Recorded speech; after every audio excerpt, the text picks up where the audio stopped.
What is great FP&A? Great FP&A is very involved in the business. It's not sitting in the background. If you really pay attention to cross-functional stakeholders, they pretty much turn away. If you do not develop your presence, you're not advancing. Okay, pushing yourself a little out of your comfort zone with the right support and coaching. To me, leaders who invest in training, whether they do that themselves or whether they bring external people like myself, whether they do a book club, it's the spirit of you can continue to learn and grow. That's really, really important. I really believe a leader has the opportunity to create a team where people love to come in, make a difference, win, get things done. So it's all about the passion for helping people who don't believe they can get there. First, learn the business as much as possible. Whatever your industry is, learn the business inside out. And then the second is be bold. Bring your ideas to the table and don't sit on them. The technical skill, I would say, it's all about...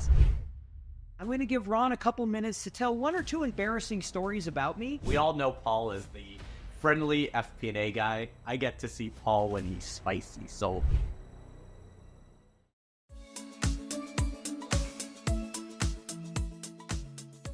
FP&A guy here. Have you ever wanted to level up your FP&A skills? Then check out the FP&A Guy's Ultimate Course Bundle at thefpnaguy.com. That's the FPANDA guy.com.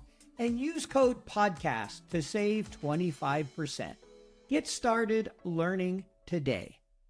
Hello, everyone. Welcome to FP&A Tomorrow, where we delve into the world of financial planning and analysis, examining its current state and future prospects. I'm your host, Paul Barnhurst, and I'll be guiding you through the evolving landscape of FP&A. Each week, we welcome thought leaders, industry experts, and practitioners to share their insights and experiences with us. This week, I'm thrilled to have on the show Ron Monteiro with me. Ron, welcome to the show. Thank you, Paul. Very excited to be here. For anyone who doesn't know, Ron and I work together quite a bit. We're partners in a lot of the training we do. So I thought I would start with a little fun. I'm going to give Ron a couple minutes to tell one or two embarrassing stories about me, because people don't get to do that very often on the show. So Ron, nothing's off limits. Go ahead. What are you going to tell the audience that they don't know about me?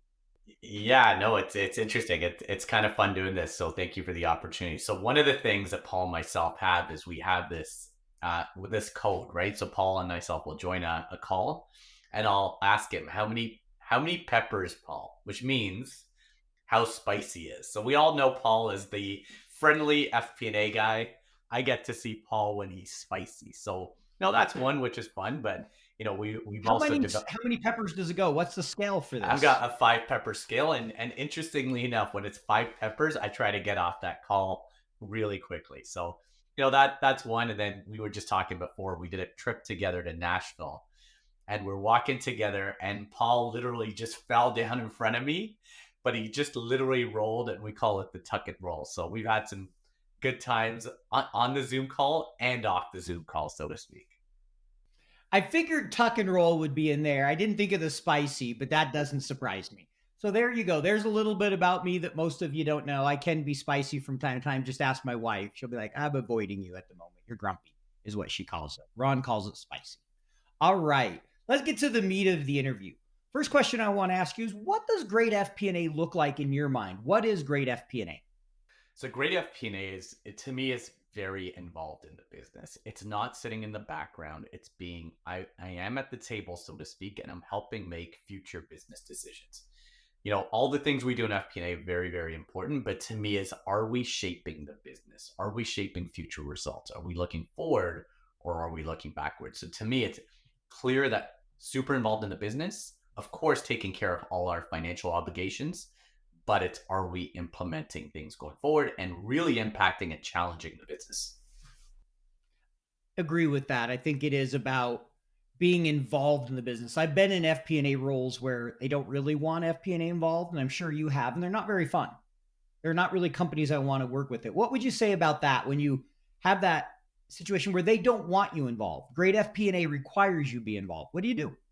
So I think you've got to find a way to wedge yourself into the business. And to me, it's all about starting by building trust, showing them that you truly care, and them being your cross-functional partners, and getting out of your cube, getting out of your spreadsheet, and going to the plant, going to a marketing event, going out with sales to see what it's like to be with them. So for me, as I got later in my career, I started very intentionally saying the first few weeks of my role, I'm going to build trust, learn other sides of the business, and ensure that my business partners know that I'm there for them, so to speak. So not necessarily looking from my own lens, but looking from their lens and saying, the magic words, how can I help? I love that. The magic words, how can I help? But before we get further into the podcast, tell our audience about yourself, your background, what you're doing today, why you got into FP&A. Yeah, amazing. And so I started my career. I graduated from the University of Toronto, and frankly, I had no idea what I wanted to do. I got a Bachelor of Commerce, and I struggled to get my first job. And I ended up landing at Hitachi in an accounting capacity. I did a 3-year stint there, and I learned what it's like to work in business as opposed to school. And so it was a good learning, but it was a very methodical. Hey, month end we're busy, non-month end we're kind of twiddling our thumbs.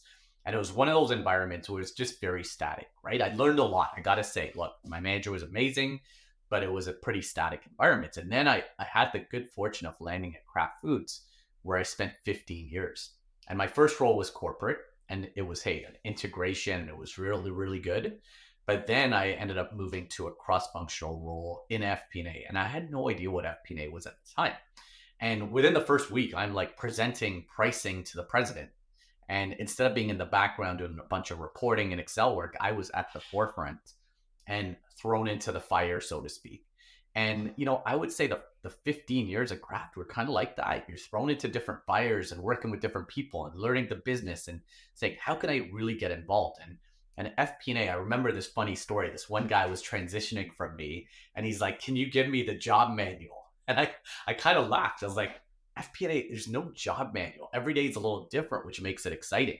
And so accidentally, I landed it up in FP&A and I absolutely loved it, right? So I did, a bunch of roles at Kraft. I actually did FP&A as an analyst, a manager, and a director at that company. So I was so fortunate to see so many different sides of it. And then from there, I had a stint at a private company as a VP of finance. Again, my FP&A experience came in so handy. So instead of the finance controller just sending the information to the executives or the owner, I was like, hey, I want to be part of the meeting. I want to be involved. I want to help make decisions, right? And that was a little bit of a shock to the system. Like, hey, who is this guy? Is he a finance guy? Like, why is he trying to get involved? And then I worked at Campbell Soup. I worked at Kruger Products for one of my mentors, Dino Bianco. And at Kruger, I actually had training as part of my mandate. And what's interesting is I started loving that part of my job more than the other side. And that's what's, kind of helped shape my current role, which is I started my own trading business 3 years ago. And I have the fortunate pleasure of partnering with you, Paul, on many, many different trading gigs, so to speak, around the world. I mean, it's cool that we have, you're in the US, I'm in Canada, but we've done sessions in Sweden and India and lots of places. So, that's a bit of a synopsis, but it's just about finding areas I'm really passionate about and going all in. Yeah, agreed. What have we done? Probably almost 100 sessions together at this point. Yeah, and it just started with, I remember, one of my clients said, hey, do you know anyone who teaches Excel? Because I clearly can't teach Excel. I'll vouch And for you that. and you and I had spoken at a webinar, an FP&A Trends webinar together, and I just reached out. I asked the question, and you said yes, and that was your first of many training sessions, which has been pretty cool. And so there's a big lesson there. I call myself an ask hole. So I asked, and you said yes, and now we've done all kinds of sessions in Canada, the US, and virtually in lots of different countries. I call him an asshole as well. I sometimes call him other things, but we won't talk about that on the show. All right. Question for you. You mentioned all the companies you worked with, almost all consumer goods there. Was that deliberate? Like, was there something you really enjoyed about consumer goods, or did that just kind of naturally happen? Yeah, it's another accidental benefit, right? It was really cool that I landed at a company, Kraft, which was, work hard, play hard. And immediately I fell in love with the fact that, hey, look, I'm helping launch a product like, Philadelphia cream cheese. What's the next flavor? Working on the financials and then seeing the product on shelf was just so fascinating to me, right? As opposed to, well, as a Hitachi doing the accounting, and it was very much the spreadsheet, right? So for me, the tangible product was phenomenal. And then, sitting there at the table and working on acquisitions, on new product launches, on discontinuations, on such a dynamic business that pretty much changed every day was, an accidental benefit, but it was one where like, man, I love this industry. Yeah, that's great. So, an example, is there a particular time you remember going to the grocery store and maybe seeing a product you worked on that you're like, wow, I was part of that? Maybe share an example there. Yeah, and like I got to the point, Paul, where I was so passionate about craft. Like, was something about that culture that drew you in. I would go to people's refrigerators, open the fridge, and say, "Is it craft or is it a competitor?" And I'd be like, "If it's a competitor, let's throw this thing in the garbage and do it." But back to your question, I remember I helped launch a Costco Philadelphia 2 by 400 gram cream cheese, and I had made a mistake on the financials. So every time I saw it, I was like, "Oh shit!" Like. But in all seriousness, like, we launched flavors like blueberry cream cheese, raspberry cream cheese. I mean, that was a while ago, so that those flavors are no longer in existence. But I was the lead on the financials for those, and really rewarding to tell my wife, hey, here's a product I work on. And then my kids, when they were a little small, we worked on these little string cheese called a musa, and they would love it. And like, hey, I worked on that, and now I can get that for you, right? It's pretty rewarding to see how it tied into my personal life. I could definitely see how the consumer goods, especially something like craft, you could see that in your day to day life. I love the Costco example. We've all been there where every time you see something, remind you of, I messed that one up. That's just part of the job. You just have to learn from those mistakes. So, what are the kind of key operational metrics you like to look at in CPG? What are those top, two, three things that you're like, I need to know how these are doing to understand the business? Yeah, it's interesting. So I had this one leader I worked for, and I still keep in touch with him. His name's Dan Delisandro, and he had the quad chart. He used to call it the quad chart. And he actually had t-shirts made up because his quad chart was all up and to the right, which is what you want. So on his quad chart, he had volume and revenue on the top left. So how's the top line doing? On the right side of the page, what he had was what's my profit doing, right? So gross profit as well as EBITDA, whatever the metrics were. On the bottom left, he had where my investments, advertising and trade spend, right? So what do we spend with our retailers?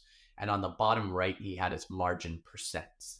So it was really interesting to say, like, even a guy who was a classically trained marketer had realized, look, I need to look at all aspects of my business. So that was his very high level look. My top line, my profit, my investments, and my margin percents. But then each one you could drill down and say, hey, let me go deeper, right? And so if he was kind of working with the plant, for example, there'd be maybe a quad chart for the plant to say, hey, what are the metrics there? And it was about being very deliberate and very simple to say, here's the metrics I'm going to look at. And he even had a page for all his brands: Philadelphia cream cheese, Kraft Singles, Velveeta. What am I doing? And let me look at it over the last 6 years, actually, right? To say, hey, what's the 6-year trend in addition to the short-term trend? And it really taught me a lot about how important it is to have a really good pulse to say, let me look high level, then decide where to zoom in. Yeah, I like that. So it sounds like here you're talking kind of that, not P&L, but bringing it back up at the high level and the revenue and the growth and the EBITDA, and then being able to drill down depending on what you want to look at and see a mix of operational and financial metrics. So it might be, what was the production output for these products? What was the cost of them? Whatever those different key metrics are that you need to understand why volume is down, or why all four quadrants are up and to the right, as we always like to say, right? Absolutely. Absolutely. Got it. I like that. I could see where that's really helpful to just kind of start that high level and drill in, because sometimes finance, we have a tendency to throw everything out there, as we like to call it, the wall of numbers. And Yes, what our exactly. business partners do. I've seen many walls of numbers, and if you really pay attention to cross-functional stakeholders, they pretty much turn away when they see those walls of numbers. So to me, it's like, how do we simplify to make it engaging, interesting, to back to what that your first question you asked me, to help shape the numbers, right? Not just report the numbers. Yeah, exactly. So I want to kind of zoom back a little bit. You start your career in accounting. You spent a few years at Hitachi. You went over to Kraft. You ended up in FP&A. What was the hardest part of making that transition from accounting to FP&A?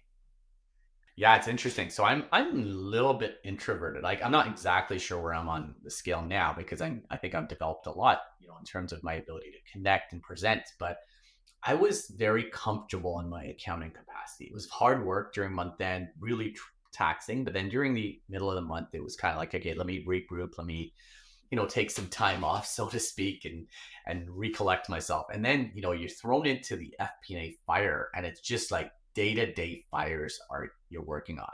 Right. And what I always say about FP&A, two of the biggest adjustments, and one is it never seems to stop because you're either forecasting, reporting, doing something, but you've also got all this ad hoc work, which is very interesting work, right? We talked about product launches, for example, but it just never stops, right? And you're kind of at the epicenter of the business. So you've got the corporate team coming to you, you got the cross-functional team coming to you, you got maybe the US team, maybe sitting in Canada. So that was a big adjustment to saying it's always like up here. Whereas in accounting, it's maybe here, then up, and then down. And then the second one was working with cross-functional stakeholders, right? Right away, you're instead of working with just kind of the finance function or accounting function, I'm like in cross-functional meetings all the time. Marketing, sales, supply chain. I'm in the plants. I'm working with marketing. They're asking me for opinions. And so that was a shock to the system. I was like, where am I? Like, how do I thrive in this environment that's completely foreign to me? But then what's wonderful is I started loving it to say, look, I never looked at my watch in an FP&A capacity. In my accounting role is like, hey, it's only 2 o'clock. How do I get to 5 o'clock? Right? Like it's during the middle of the month again. And I would, I do want to emphasize my accounting role was such a fundamental role that I always came back to. And there's many other people who worked at Kraft who didn't have accounting roles who struggled, right? To say, how do I connect the balance sheet to cash flow to the P&L? So I'm still saying very, very important. But those were the two big changes that I had to deal with. And any advice for those who may be going through those changes? We get accountants that listen that want to get into FP&A. What did you do that helped you most make that transition from, like you said, this to kind of always being up here and all of a sudden having to be very involved and being asked a lot of questions about the business versus being in the background, so to speak? Yeah, the other thing I should say is it's being able to play in the gray is what I call it, right? So instead of, my accounting role is pretty much black and white, like, hey, what's the rules? What does the gap say? When you get into FP&A, there's a lot more gray, right? And you got to figure out, okay, how do I still walk the line of I am a business partner, but ensure we are following the rules. And that becomes a big transition. So I think, as I think about maybe somebody moving from accounting to FP&A, it is about saying, okay, how do I adjust to what I call a different pace? And how do I become really curious about the business, right? And ask questions and just develop that muscle. So well before moving into FP&A, I would start asking the questions, try and attend other meetings, try to talk to FP&A people, build relationships with them to say, is this something I want to do? Because Paul, I actually noticed there's certain people who will be like, they'll go to FP&A, yes, it's a learning curve and they'll love it. There's others who are like, I got to stay away from this area. Right. And we're all built differently. So there's no issue with that. It's, some people love maybe the predictability of an accounting role compared to FP&A. So I think it's being able to experience it before going into it. And then if you truly are, it's like, how do I get curious about it? How do I get involved early so you don't go through my drinking through the fire hose learning curve that I had? FP&A guy here. Today I want to talk about the FP&A guy's ultimate FP&A course bundle. This bundle includes over 10 hours of content recorded by Ron Monteiro and myself, many templates, and great lessons to make you a better FP&A professional. The content includes FP&A business partnering, how to manage tough conversations, build world-class relationships, and hold the business accountable. It includes modern Excel, which is a real game changer for the way you'll work in Excel. Excel tables, the gateway to modern Excel, Power Query, a game changer for transforming your manual processes and loading data, and then dynamic arrays. Next, we cover modeling design principles. In this course, we talk about the importance of designing models in a certain way and how important it is that you think about design. And last but not least, driving value through smart analysis, how you can conduct data analysis to be a better FP&A professional. Go ahead and sign up for this bundle at thefpnaguy.com. That's the FP&A guy.com. Use the code podcast to save 25%. Get started learning today. Yeah, and something you said reminded me of an experience I had. I had an accountant that I worked with, was a fabulous accountant. I really enjoyed working with him, and he'd been promoted some. And I had an analyst role open. I remember asking him, any interested in applying? And he looked at me like, no, none. I dealt with that funny money before, all that gray stuff, or just making numbers. Yes. He liked black and white, and accounting was Yes. black and white. I'm like, okay, that's fine. You're good where you're at. But I knew he'd also make a good analyst just because I could tell he was analytical. But he's like, yeah, no, thank you. And that's where you have to know yourself and your personality. Yes. Because Yes. everybody thinks, oh, well, FP&A would be more interesting, but are you really curious in nature? Are you comfortable in the gray, like you said? If those aren't your traits, you might need to look somewhere else in the business. It doesn't mean that you have to be in accounting your whole career. There's plenty of areas that may fit your personality. It's just trying to match that. Yes, you can adjust. At the same time, you don't want to do something that's completely different from who you are that's just going to be miserable. So it's finding that right balance. Yeah, and I think it's about being able to ask great questions, because the other thing that came to mind as you were saying that is my FP&A role at Kraft, 100% different than Campbell's. When I went into Campbell's, it was more like, hey, we send the numbers, we report, it's a little bit more methodical and not as involved in the business. So FP&A, it can mean a very different thing at every single company, or even within Oh, yeah. departments at a company. Fully agree. And what tasks do you have? Sometimes you see sales commissions sitting in FP&A and calculating them and helping with plans. Other times you might do a cursory review and nothing more. And a lot of other things like that. Sometimes you're very much with the general manager every week. Sometimes you're more of a report background role. And again, it depends on the role. Are you in corporate FP&A? Are you in the business unit? And so knowing those type of things really help. And I know someone who's working on a book to talk a lot about that. Asif, that we know. I just saw some of his pre-pages for his book to do testimonial for him. And I think it's great. We're seeing more and more people sharing information that can help people understand, to make sure they're getting into the right. You're never going to 100% know. You have to experience something to really know it, but you can do your homework. 100%. All right. So next question I want to ask you is, obviously you progressed quite a bit in your career. You did the accountant, the analyst, manager, director, VP. I know you even were on the path to CFO before you started your own business. So why did you leave? What made you decide? You mentioned you love training, but maybe talk a little bit more about that. What was the thinking that made you say, hey, maybe this isn't the right career path for me, when you'd gone pretty high, right? You were close to that CFO level as maybe that next role. So why training? What did you Yes. find that you loved about it? Yeah, so it's interesting. I always reflect on, a lot of us, what we do is we follow the path that is kind of normal, I should say. Like, hey, Yep. let's just climb the ladder, analyst to manager to director to VP to CFO, whatever that is. And it's almost like you're just doing it on autopilot. And so I rose through Kraft, and I can tell you the story of how I had to go through some hurdles a little bit later if you're interested. But when I got to a certain place, actually it was Campbell Soup. I took this training course, and the training course was led by these three wonderful coaches, and they asked a simple question: what was your best experience professionally and your best experience personally?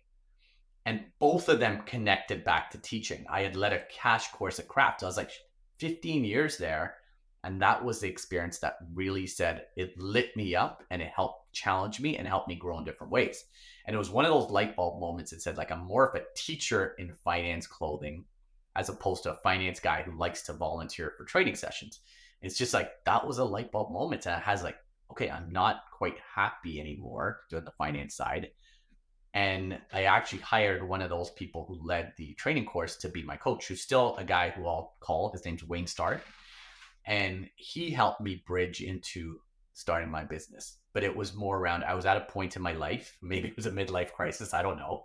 But I was like, hey, this is the time to go for it. And I mean, you see the joy that we both get from this new world that we're in. We were in Walmart Canada a couple of weeks ago when Paul visited Toronto, and you see 55 people watching us do this training session, and we did a case study, and it's just, the feeling, right? It's a different feeling, and that's for me where I decided to deviate from that typical path. Yeah, and I could understand at your age having a midlife crisis, so I understand that. Anyone who knows that, that's an inside joke because Ron's a couple years, not much, what, 18 months older than me or something. So I Something, always yeah, tease something him like that that. he's old. But anyway, what I was going to say is I'm going to guess on the personal side, a lot of that is the coaching, the soccer you do, right? Talk a little bit about that because I know you work with youth and training, maybe how that helped you in training and starting your own business, working a lot. I know it's a little different working with kids, but spending a lot of time teaching.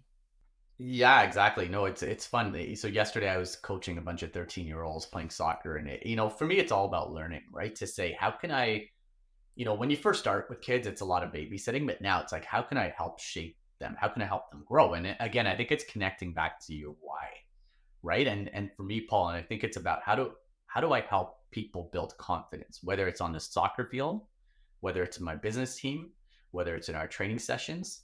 What's the one thing to help others, right? That connects all the things that I'm passionate about is helping others, coaching, training, teaching, whether it's on the field or on a Zoom call or on a podcast like this. It's about how can I share my experiences to help others because others have done that for me.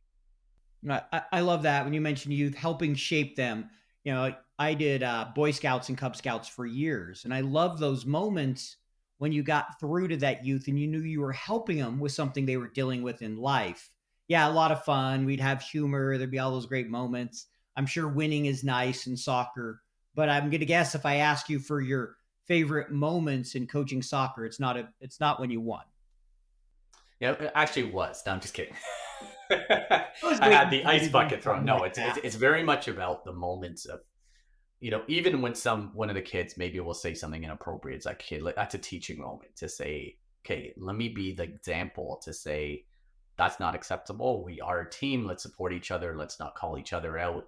And so that becomes rewarding. And that's the reason I loved my finance careers because I had some big teams and I had the privilege of leading those teams, right?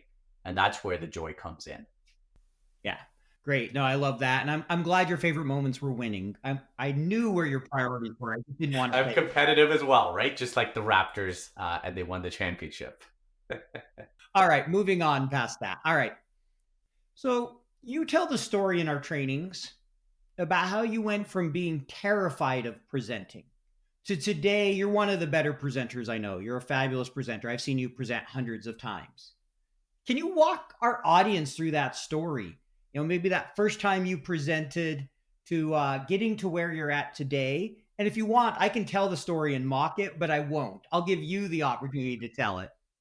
Yeah, and that's one of the secrets that Paul just talked about is preparation and practice, right? So he's heard the same story over and over, and I've heard his story over and over, and it gets better because of the refining. So where I started was I grew up in Kenya, and over there, there's a heavy emphasis on learning math and science and things like that. And I was very advanced academically, but on the social side, I was not, right? So there wasn't much emphasis on that. So I flew to Canada. And my very first presentation, and Paul knows the story well, was in grade 9, and the topic was foreboding, which means something bad is going to happen. And it is one of the worst presentations in history, right? I joke about it being in the Guinness Book of World Records. But anyway, so that's where I started. Being terrified, sick days, I would avoid presentations at all costs. Fast forward, I get to my business career, and I'm still very shy, but I'm still pretty good in Excel. Paul wouldn't believe that. I was technically gifted, I would say. Not, I shouldn't say gifted, I was technically strong. And then I got to the point where my managers basically said, if you do not develop your presence, you're not advancing. It was very black and white. But more importantly, they said, look, we're going to help coach you. We're going to put you in situations to learn. And I slowly started building the skill set of becoming comfortable. One of the cool experiences was they said, we're going to have a finance offsite, 200 people, plants, finance, everybody, and you're co-leading it. And I was terrified. And I got to lead it. And funny enough, I got to enjoy it. And so slowly over time, I did that. And then on the business side, I was always in presentations, right? And so, Paul, back to your question, it's about, okay, pushing yourself a little out of your comfort zone with the right support and coaching, right? And even you and I, we always reflect and we say, how can we get a little bit better? How can we get tighter with that story? Maybe that story is irrelevant. And so it is about a lot of practice and diving into it. And, again, what was my biggest fear is now something I truly enjoy, right? And I think we both enjoy that piece. So if you're an FP&A and you want to get better at presenting and you're not doing it much, maybe for whatever reason you're in a role that's not requiring it, your manager isn't asking you to do it. What do you do? How do you find ways to practice? Because you need that repetition. So what advice could you offer? Yeah, I would say take the initiative and force yourself into positions like that. So, for example, let's say there's a monthly team meeting. Hey, I want to present the monthly results at that team meeting. Even just take 5 minutes to do it. Another one that's been brilliant for me over my career is, hey, do a competitor analysis and get yourself in there and say, hey, I want to present that. And so it is about being very intentional to create opportunities for yourself if they don't naturally exist. Because if you're going to wait for other people to call on you, it's not going to happen, right? Not many people are going to call, hey, I would love to have a finance person present, right? But if you truly say what's going to be really interesting for them, what's going to help them. And I remember we did one of my first roles at Kraft is we did a situational assessment from a finance perspective. And we presented it to a cross-functional audience. We would find stuff like, hey, this one SKU is taking all this time, but it's only 1% of our overall profit. Nobody had a clue about that because the business was moving so fast. And it was like, wow, there's some real value that finance brings to the table. So if you can find situations like that, you put yourself in a completely different light. Great. So I love that. Finding those situations, those opportunities to present. What if you're terrified of presenting? What do you do to get yourself in a state of mind where you can present? Any advice or tips there?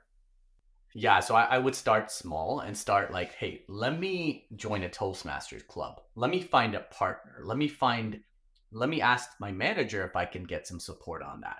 Right. And I know this one individual used to report to me. She used to be absolutely terrified of any type of public speaking. And she joined Toastmasters and she got over that fear. She still, look, we all still getting anxiety in certain situations. That never fully goes away. But it's like, how do you start advancing towards the fear as opposed to retreating away from it? And I'll tell you, like, I had a development plan, Paul, where I was committing to speaking at least once in every meeting because my default would be just listen, don't talk.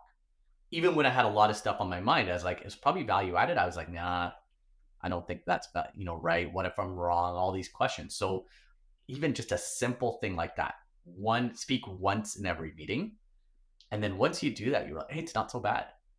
Let me just say it. And then before you know it, it couldn't shut me up in the meetings. But I'm just kidding. Well, But I could agree with that. There's times I haven't been able to shut up. So I could see that. but let's start small. And when you can get support, do it. And then, Paul, you're a big AI guy. There's AI technology now. There's PowerPoint where you can record yourself and it will give you some tips. So you can do a lot of practice on your own with technology. You can do it with people. You can join Toastmasters. You can have rules like mine, which says speak at least once. You can take initiative, but it all starts with that action, right? It has to be action towards the fear. Taking that first step. You have to start somewhere and you build from there. I love that. Great point. I want to talk a little bit about training. You do a ton of it. Why is it so important that FP&A departments invest in training? Why do they need to do that?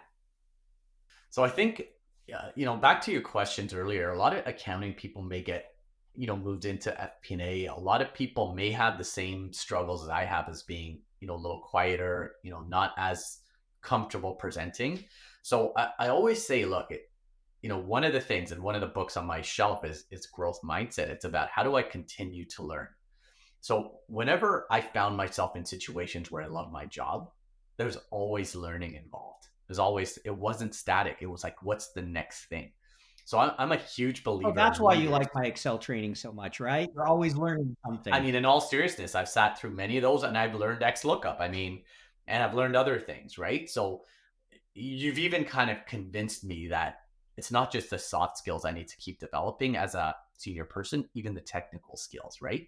Because departments have less resources. So, back to your question, I think to me, leaders who invest in training, whether they do that themselves or whether they bring external people like myself, whether they do a book club, whatever it is, it's the spirit of we can continue to learn and grow. That's really, really important to me. totally agree with you. That mindset of always growing. There's many different ways companies can implement training and they don't have to spend a lot of money to do it. It's more about the commitment to that growth mindset and finding ways to help you and your staff develop, whatever that may require. Yeah, 100%. Like training in isolation is not going to get you where you want to get to. It has to be the leaders who invest themselves. I mean, I think about a company like Highliner Foods, which we just worked with. Tammy and Deepak, the leaders are 100% invested in implementation of what we teach. And look at the growth we've seen in that team and the individuals, right? So that's where I get a lot of joy when you have a combination of a leader who really wants to be involved, not just in the training session, following the training session. That's where the magic happens, so to speak. Agreed. I'm fully with you. It's that follow up and that continuing development to make sure it's implemented. Because we've all been in training where you walk out of it, you say, "Oh, I'm going to do all these things," and you throw the training in your drawer. 6 months later, when you're moving offices, you're like, "Oh, okay, I can throw that away now." Right? I guarantee you, 90% of the people listening on the call can relate to that in some way. Right? It's unfortunately what often happens. But I agree with you. It's all about that mindset. But one more question on training, then I'll ask you a little bit about the book you're writing, and then we're going to move to what I call a rapid fire section here. So, the question I want to ask, favorite memory since you started your own business? You're a little over 3 years into this now. What's your favorite memory been so far? By far, meeting you, Paul. Okay, now what is it really? No. It's, in all seriousness, I mean, that's been pretty cool. But I mean, there's been lots of different memories. And, when I first started, people told me, like, look, you'll never get into the big companies. You're only going to work with the small companies. We've got, there's a lot of people who have good intentions who said, essentially, you're not going to make it with the big companies. And so when I started getting into some of the big companies, I mentioned earlier, you and I got into Walmart over the last couple of weeks. We've done sessions in different parts of the world. And you know me, I love doing sessions in different parts of the world, right? We did this CFO training in India. We did this training in Sweden virtually.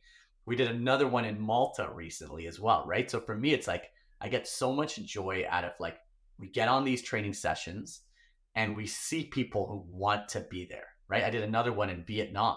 And it was just like people who want to grow and learn. So those are the moments to me, me and you being in Goodlettsville, working with Dollar General, like, okay, they're bringing us in to do a training session. And it just felt really special to say all the hard work that both you and I have done is now paying fruits, right? And so there's many moments that I could just say, and there's also been many hard moments, right? As you know, like there's a lot of ups and downs as a business owner. So yeah, a lot of joy and a lot of hard work to get there. Great. And I know you've done a ton of work. I see how hard you work. And I know you're writing a book. So I want to close on that before we move on to kind of the standard sections we have here. I know the title of the book is called Love Mondays. You're getting close to finishing that. So a couple questions. One, why are you writing the book? And then two, what do you hope people get from the book? What are you hoping they take away? Yeah, amazing. I actually had a meeting with my editor earlier today. Her name's Adina, and it's just pretty cool. And she always asks me that same question. And so the reason I'm writing this book is I've worked with so many people, and I've been there at times where they just kind of what I call sleepwalk through their week, right? Think about it. 5 days per week is of work. We should love what we do, right? And a lot of us will be, including me, hey, let's just get through the week and then enjoy Friday to Sunday. That's, to me, the wrong way to live, right? And so for me, it's all about saying it is possible to love what you're doing. And then saying, okay, here's a path to get there as an individual and as a leader to say, how can you help your team love Mondays? And back to your question about teams, I really believe a leader has the opportunity to create a team where people love to come in, make a difference, win, get things done. So it's all about the passion for helping people who don't believe they can get there start to take those actions that you talked about, right? And look, it's a lifelong journey. So that's where I get a lot of energy. And I think you can probably feel I have a lot of energy just talking about to say, I had the wonderful fortune of landing a Kraft, which helped me get there. And now I've had this wonderful experience with you of starting our own businesses where we truly look hard work for sure, but we love what we do. Yeah, we love the training right. section. And that's the spirit of it. It's like, how do we imagine a world, Paul, where people wouldn't say, Happy Friday. They'd say Happy Monday, right? I even hear people saying Happy Junior Friday, which is Thursday. I'm just like, I get it. I totally get it, but I don't want us to be there. So that's where I get a lot of passion. And I know you have a lot of passion for that. And you reminded me of a funny story. I don't think I've shared this on the show before. I worked with the guy that, he would always leave early on Friday, very happy. He'd drag in late every Monday. And he would always comment every Monday, he would always say, Friday Tyler hates Monday Tyler. And I just always laughed. It was just so funny. Yes. But there's, it's kind of like, okay, you could tell who likes their weekend and who doesn't want to be here on Monday, right? It's kind of like that Junior Friday and all that. But that's what he always said. He's like, Monday Tyler hates Friday Tyler when he realized how much he had to get done because he wanted his weekend. And imagine reshaping that. Where we still love our weekends, but we also love what we do. Yeah. And I think that's what we want in life. Everyone who can find that balance is going to be happier.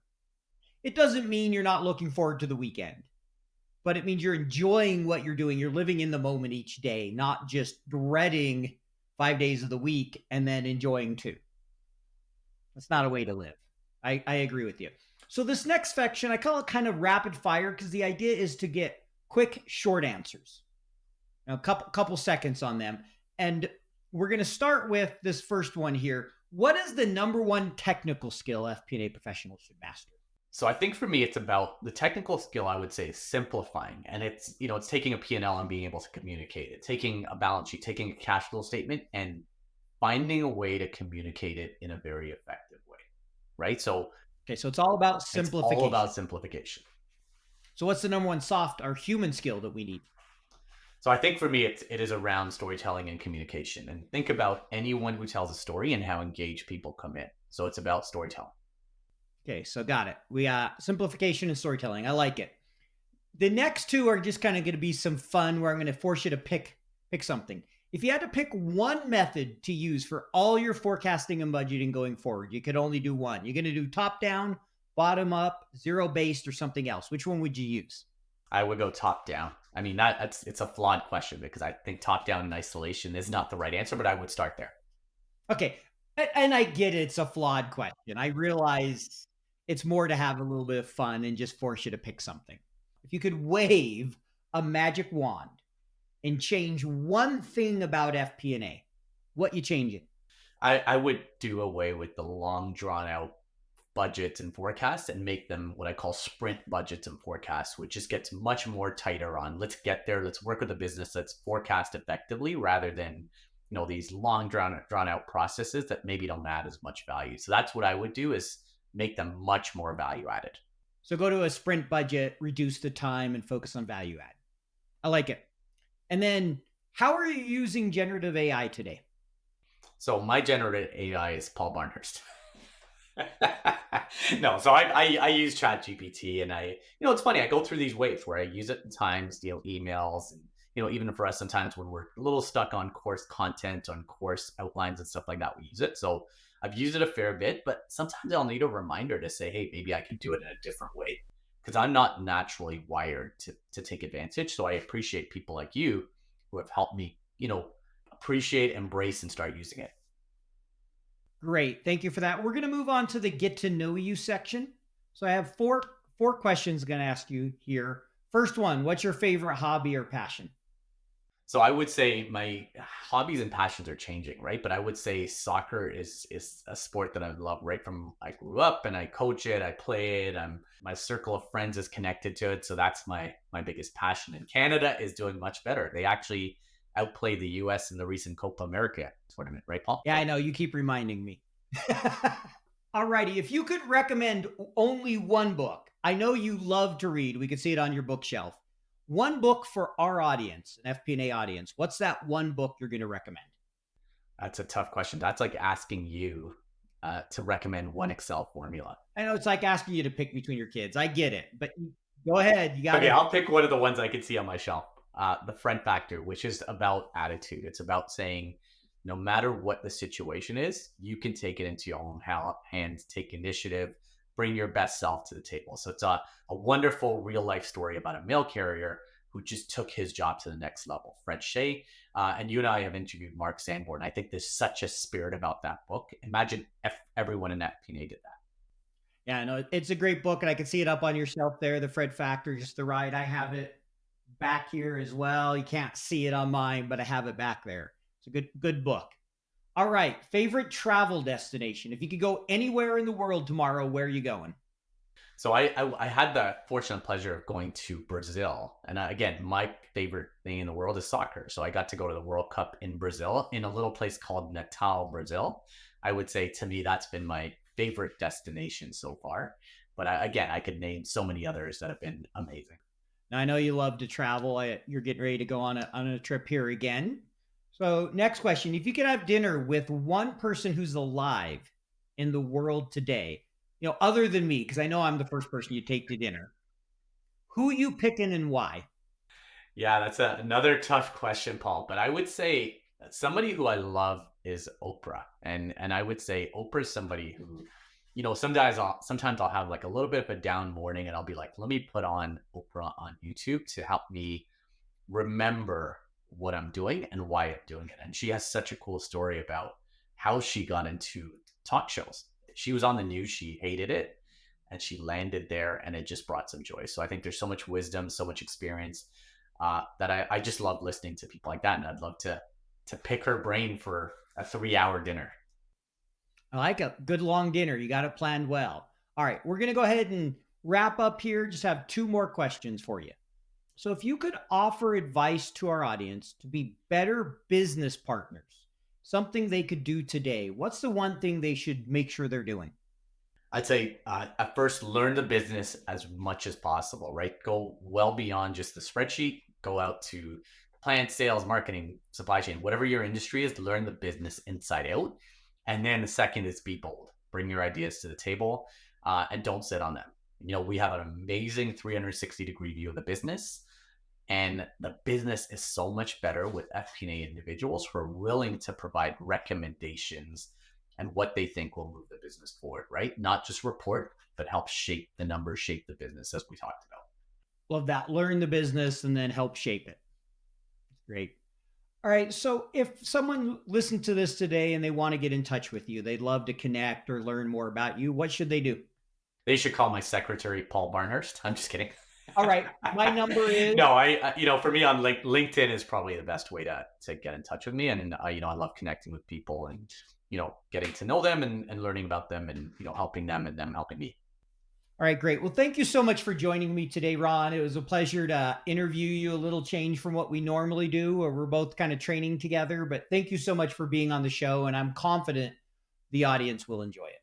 Yeah, my pleasure. And continue doing the fantastic work you do, Paul. I think it's phenomenal to see you interviewing world leaders in FP&A and random people like me to advance the profession. So well done, Paul. Keep it up. Thank you, Ron, and enjoy working with you. We'll chat soon. Thanks for listening to FP&A Tomorrow. If you enjoyed the show, please leave us a 5-star rating and a review on your podcast platform of choice. This allows us to continue to bring you great guests from around the globe. As a reminder, you can earn CPE credit by going to earmarkcpe.com, downloading the app, taking a short quiz, and getting your CPE certificate. To earn continuing education credits for the FPAC certification, take the quiz on Earmark and contact me, the show host, for further details.